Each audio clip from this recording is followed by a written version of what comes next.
中共政权已经进入垃圾时间。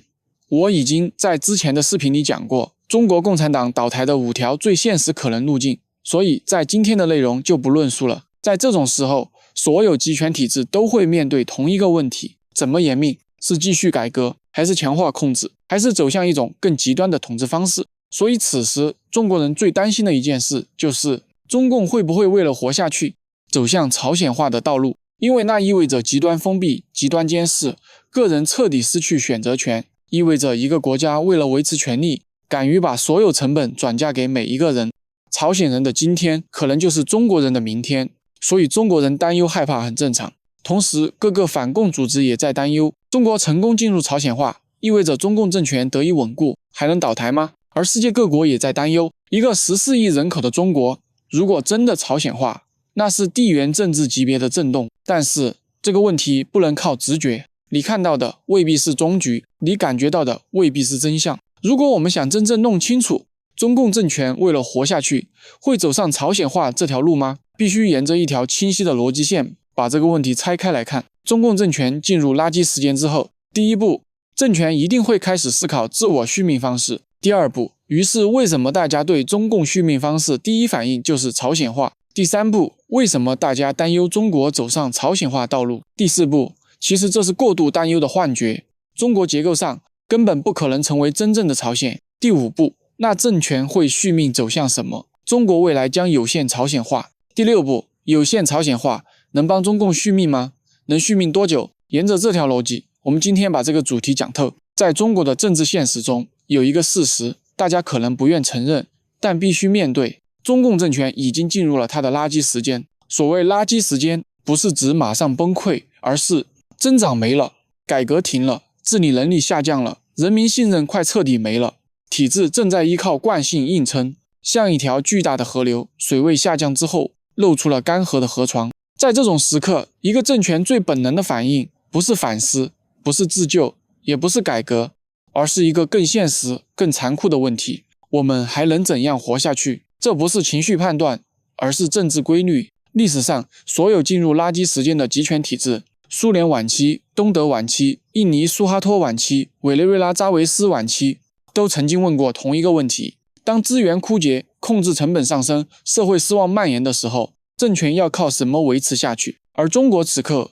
也正站在这个节点上。一个进入垃圾时间的政权，它的第一反应不会是开放，因为开放意味着不确定性；它也不会是改革，因为改革意味着自我否定，触动难以撼动的既得利益群体。它能想到的最现实的选项，往往是强化控制、压缩空间、收紧权力。换句话说，当未来变得不可预测时，一切政权都会优先保证自己的安全。这不是好坏，这是政治的本性。而也正是从这一刻开始，中国人脑海中出现了那个越来越让人不安的问题：为什么大家对中共的续命方式第一反应就是把中国往朝鲜化方向带？中国会不会学朝鲜？这听上去像一种夸张式的担忧，但它之所以在2-3年间迅速成为中国人的集体焦虑，背后有3个深层原因。第一，朝鲜代表着集权走到极限的最终形态。在普通人的心里，朝鲜不只是一个国家，它象征着一种极端统治模式，全社会封闭，信息极度控制，国家取代个人，权力没有边界，人生没有选择。它是集权体制完全体的样子。所以当中国出现下行、焦虑、收紧、风控的时候，人们下意识会把两者放在一起比较。看到制度收紧，人们自然会想，这是不是朝鲜？这是一种社会直觉。第二，过去几年发生的事件让这个直觉被强化了。疫情风控、跨省维稳、动态监控、严审舆论、教育灌输、社会收紧，这些本来只是临时措施，但当它们反复出现的时候，人们会产生一种方向性的恐惧。是不是中国正在走向一个越来越封闭、越来越高压的时代？而朝鲜刚好就站在这个恐惧的尽头。你会发现，中国人并不是一开始就担心朝鲜化，但在经历了疫情3年、经济下行、舆论收紧之后，这种担忧像一股冷风一样吹进社会底层。不是因为中国变成了朝鲜，而是因为人们第一次看到了朝鲜是阴影的轮廓。第三，政权强化控制与社会预期恶化，形成心理放大效应。在政治心理学中有一个规律，当国家收紧，人们会把风险预期向最坏情景延伸。比如，一次删帖会被想成以后全删，一次风控会被想成会不会长期封，一次指令会被想成这是不是方向性变化，于是社会会把实际风险放大成结构性风险，而朝鲜化就是那个被无限放大的最终恐惧。人们其实不是在问会不会像朝鲜，而是在问未来会不会比现在更糟、更封闭、更难翻身。朝鲜刚好承载了这种恐惧的全部，所以大家为什么第一反应是朝鲜化？因为朝鲜代表着集权统治的终极形态，因为过去几年中国的社会体验让大家产生了阴影效应，因为政权的收紧与社会的悲观形成了心理共振。换句话说，人们担忧朝鲜化，不是因为中国像朝鲜，而是因为中国正在变成过去从未出现过的那个样子。而当直觉的担忧出现以后，自然会进入下一层更深的情绪，不仅害怕政府会这么做，更担忧中国真的会走上朝鲜那条路。但担忧本身不是理由，担忧之所以蔓延，是因为社会在过去几年第一次感受到一种方向性的变化。这种变化并不是某一项政策，而是一种整体气氛，一种收紧的姿态，一种沉默的社会，一种越来越看不到未来的感觉。而正是在这种氛围里，朝鲜化的担忧从直觉变成了许多人心里挥不去的阴影。为什么？因为我们在生活中看到了3类令人不安的信号。一、社会正在变紧，这是最直观的变化。过去10年，中国人的生活虽然辛苦，但至少是松弛的、可预期的。你可以出国，可以找工作，可以投资，可以表达不满。但最近几年，社会感受变了，表达空间变小，舆论氛围变敏感，教育内容越来越单一，青年机会越来越少，经济流动性下降，政策越来越硬而不是软。这些变化叠加起来，让社会第一次产生了一种不确定性的恐惧，而这种感觉会自然让人联想到一个词：封闭。而封闭这个词在亚洲的象征就是朝鲜，不是因为中国像朝鲜，而是因为当未来不明确，人会自动把自己放入最坏的情景去想，这是一种心理机制，不是逻辑判断。2、国家机器的力度在变大，而民间的声音在变小。中国的国家能力很强，这本不是问题，但当状态切换到高压维护社会稳定时，这种力量会让普通人本能地感到紧张。例如，扩大监控系统，更严的内容审查，更强的意识形态统一，对社会组织的严格管理，对舆论事件的快速处置，这些在政治学里叫政权收紧周期，在普通人感受里叫做怎么越来越像朝鲜了。注意，这不是事实判断，而是体验判断。当社会迅速收紧，人们自然会放大风险，把一部分收紧想象成未来的全部收紧。3、经济下行让恐慌加倍，让人更容易往最坏处想。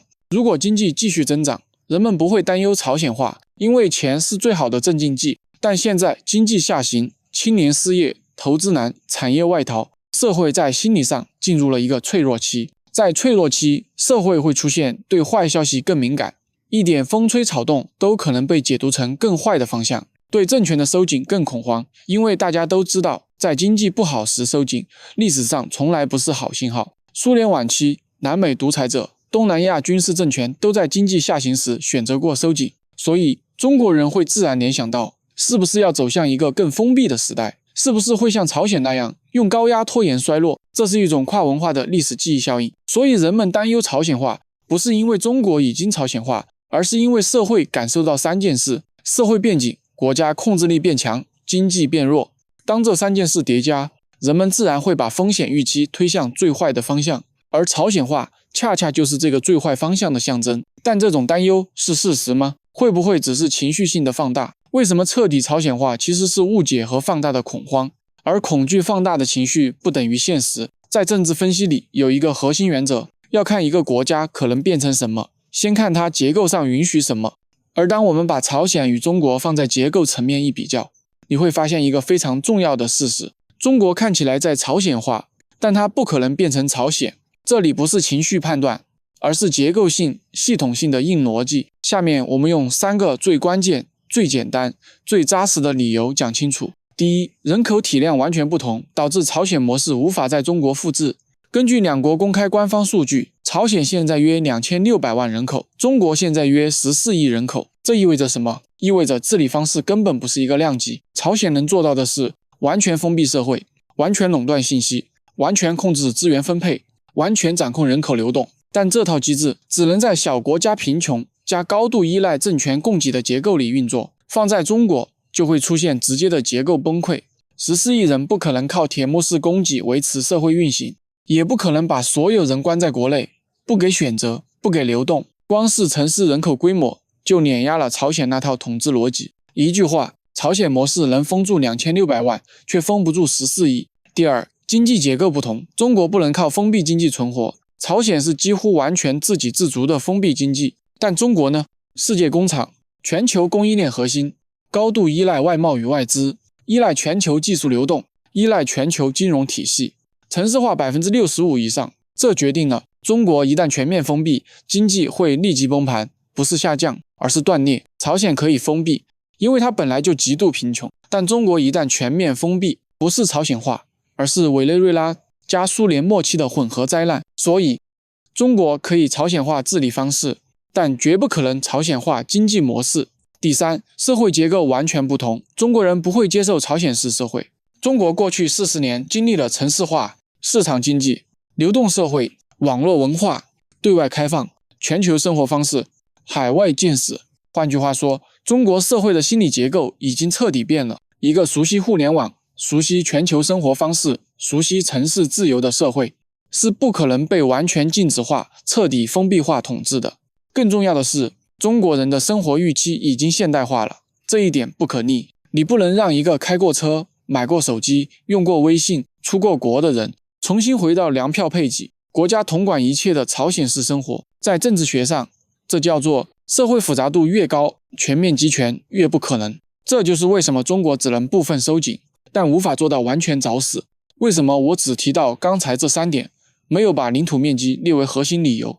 因为政治学里衡量能不能朝鲜化，真正的决定因素不是你有多少土地，而是能控制多少人，需要供养多少人，你的经济依赖什么，你的社会习惯什么。而领土面积本身并不直接带来统治难度。举例，澳大利亚面积比中国大，但治理简单得多；印度面积略小，但治理难度远超中国；加拿大面积巨大，但人口太少，所以治理轻松。朝鲜领土不算特别小，12万平方公里，但人口只有2600万，因此在专业政治分析里，面积不是主要变量，人口结构才是核心结构性约束。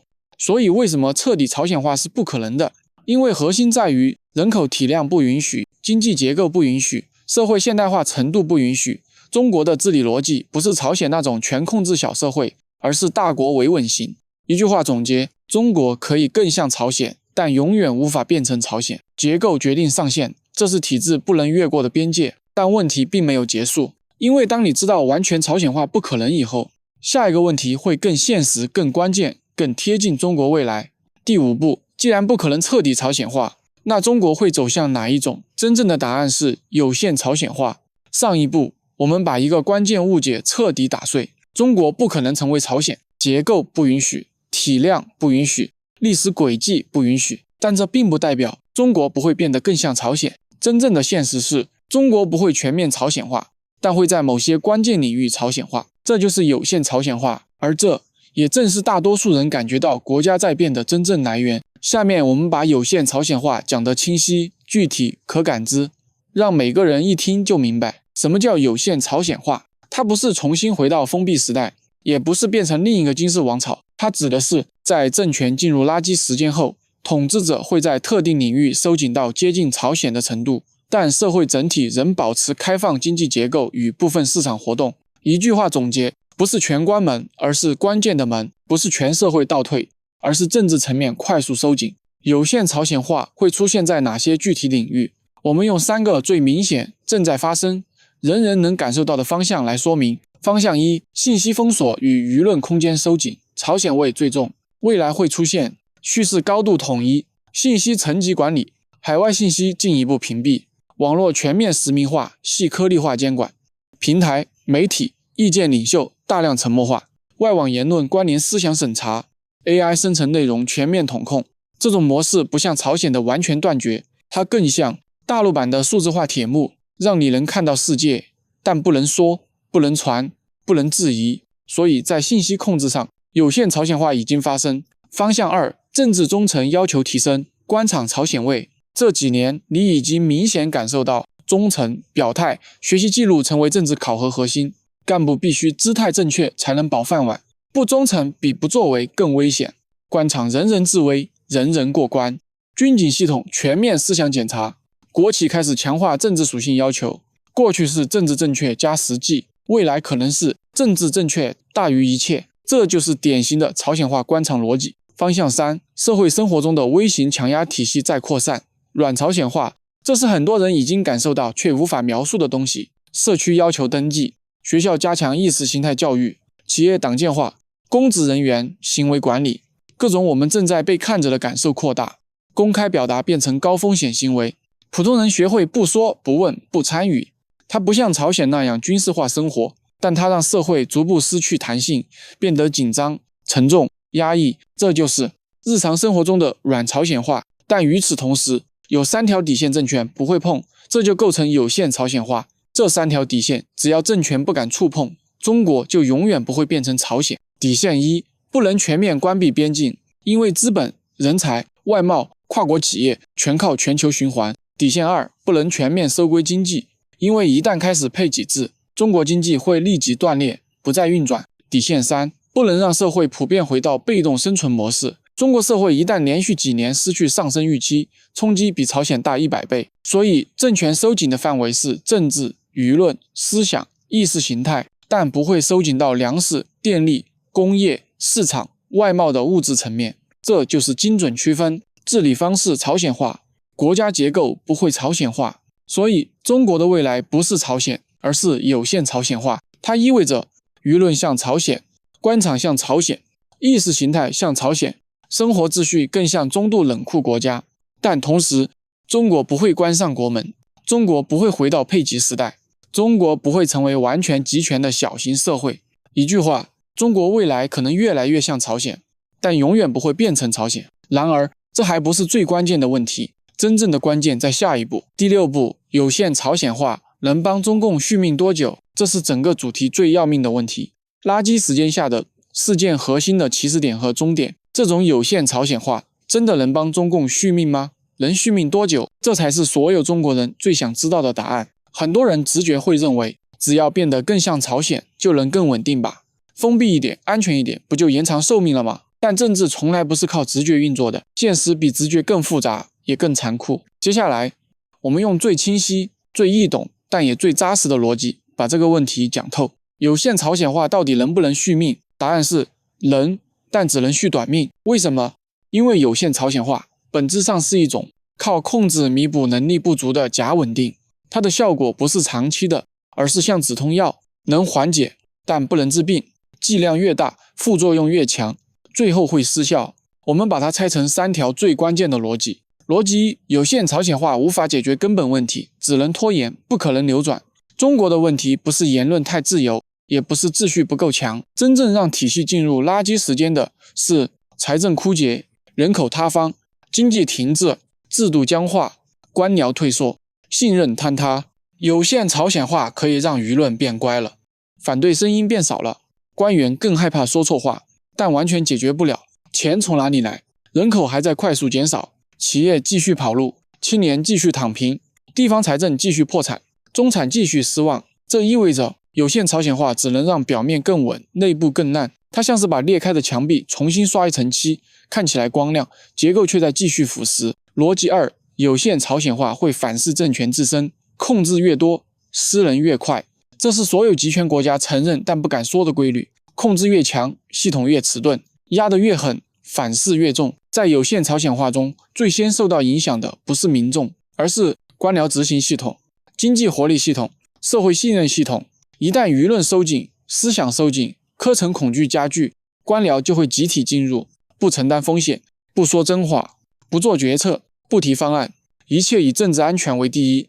这就是我们在过去几年里真的看到的，越控制越没人敢替你担责，越压紧系统越动不了，最终形成一个恶性循环。系统失能导致更多控制，控制导致更多失能，失能让政权更恐惧，恐惧反过来导致更严厉的控制。这不是续命，这是加速衰亡。逻辑3，有限朝鲜化会迅速锁死社会预期，社会懂你要熄火了，这是最致命的一点。全世界任何一个国家，只要社会预期锁死，就结束了。什么叫预期锁死？年轻人不愿生，中产不愿投资，企业不愿扩张，外资不愿进来，有钱人不愿留下，有能力的人开始移民，这就是你看到的静悄悄的崩溃。有限朝鲜化会让所有人意识到，国家不会再开放，不会再上升，不会再逆转，人们就会出现一种集体心理，反正未来只会更差，不会更好，那我为什么要投入？当一个国家出现不婚、不育、不创业、不买房、不参与、不相信，那它的衰退已经进入自动模式，没有一个政权可以在集体退出中长久维持下去。那有限朝鲜化能续命多久？这是最现实的问题。根据全球案例，苏联、委内瑞拉、东欧、伊朗的经验，有限朝鲜化通常能带来的续命时间是3到10年之间，但不会更长。为什么？因为有限朝鲜化本身就在透支政权的5个关键资源：1. 财政， 2.